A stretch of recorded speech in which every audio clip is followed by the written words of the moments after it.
Hi, I'm Dr. Rachel Ann Kieran, and today we're exploring sexual, gender, and relational diversity. These three areas, sex, gender, and relationships, are deeply personal and essential to human experience. But they're also shaped by culture, biology, and social expectations. In this video, which is a very brief look, we're going to redefine these concepts and look at how our ideas about them are influenced by norms, biases, and lived reality. When you hear the word sex, what comes to mind? Many of us were taught narrow definitions, like the idea that sex must involve certain acts or that it only counts between certain people. But sex simply means activities shared by one or more consenting people for pleasure or connection. It can involve any combination of genders, identities, or behaviors, including solo sex. The key element is always consent. And recognizing the diversity of sexual expression helps us to unlearn restrictive definitions that have often excluded or shamed people. Gender is how we experience and express who we are, specifically in relation to ideas of masculinity, femininity, and everything in between and beyond. Many of us grew up being told that gender is binary, male or female, but in truth, it's far more complex. Gender involves biological, psychological, social, and cultural influences. Some people's gender aligns with the one they were assigned at birth, while others find that it doesn't. And understanding this complexity helps us recognize how social expectations can reinforce bias and how affirming identities supports authenticity. Relationships are agreements between people about how they connect, how they care for or behave toward one another. They can involve any number of people and any mix of genders or identities. We're often taught that the only valid relationships are monogamous, romantic, and lifelong. But relationships can take many forms. Some agreements are implicit, which can cause confusion, and others are explicit and clearly negotiated. Healthy relationships are grounded in communication, consent, and mutual respect, not exclusively in conformity to social norms. So when we talk about sexual, gender, and relational diversity, we mean the full range of human experiences around identity, attraction, and connection. There's no single normal way to be. These aspects of identity are influenced by culture, biology, personal experience, and they intersect in unique ways for each person.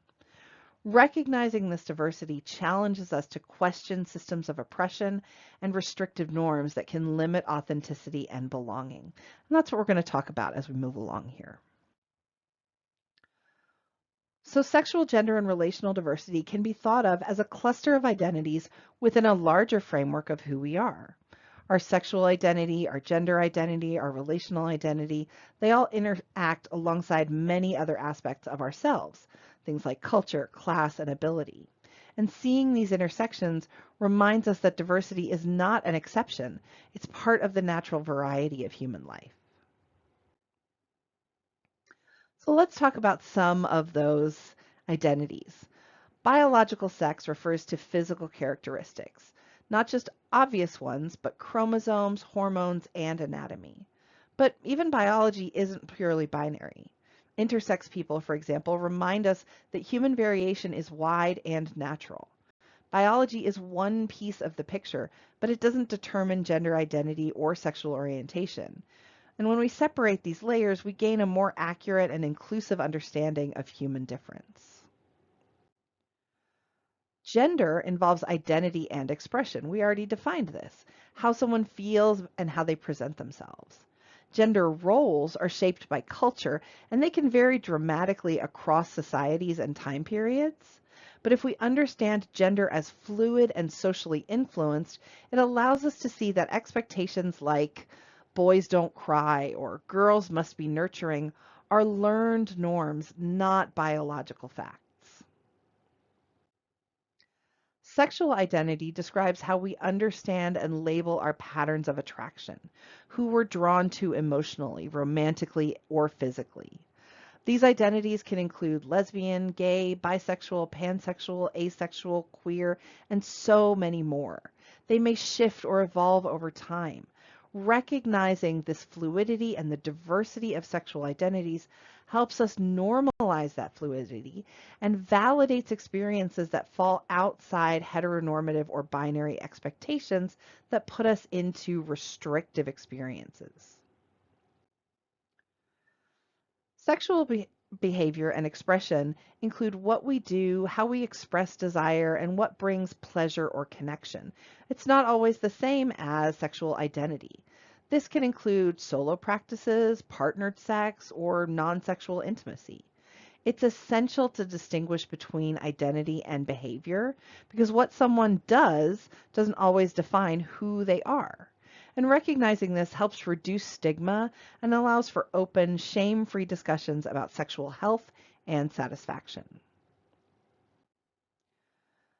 Sexual expression takes many, many forms. Masturbation, fantasy, cybersex, cuddling, role play, use of toys, kink practices like dominance and submission, and more. Some activities are celebrated, others unfortunately tend to be judged, but those reactions reflect culture, not morality. What matters most, as we've said before, is consent, communication, and care. When those are present, sexual expression can be a source of creativity, intimacy, and self-understanding. Relational identity refers to how we form and structure our close relationships, whether these are monogamous, polyamorous, or something else entirely. We often receive messages that one relationship model is superior or normal, but what makes a relationship healthy is not its structure.